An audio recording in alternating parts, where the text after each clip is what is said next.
Pasca kebakaran yang meludeskan Gedung B Mapolda Jawa Tengah, Satuan Intelkam bersama beberapa fungsi lainnya rencananya akan dipindahkan sementara ke Gedung Wisma Perdamaian. Namun demikian, belum diketahui kapan pemindahan ini dilakukan karena masih menunggu hasil rapat koordinasi jajaran pemerintah Provinsi Jawa Tengah.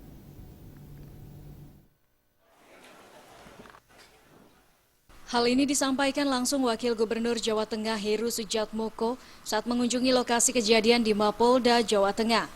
Setelah sempat berkoordinasi, Wakil Gubernur Jawa Tengah akan segera mengusulkan rencana pemindahan kantor bagi Satuan Intelijen, Pengawas, SDM, dan Perencanaan.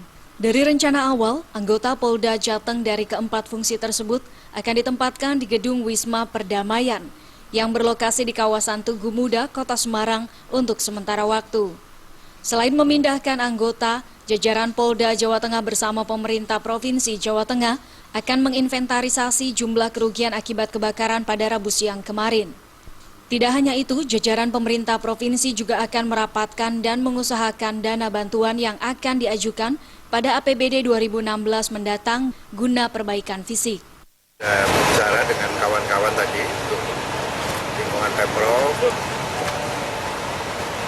menginventarisasi tempat-tempat kantor atau gedung yang pertama-tama tentu aset Pemprov yang memungkinkan untuk sementara nanti dipakai sebagai kantor. Diberitakan sebelumnya Gedung B Mapolda, Jawa Tengah ludes terbakar pada Rabu siang. Aset, berkas, dan peralatan ludes terbakar. Belum diketahui penyebab pasti kebakaran, namun kerugian ditaksir mencapai miliaran rupiah. Dari Semarang, Jawa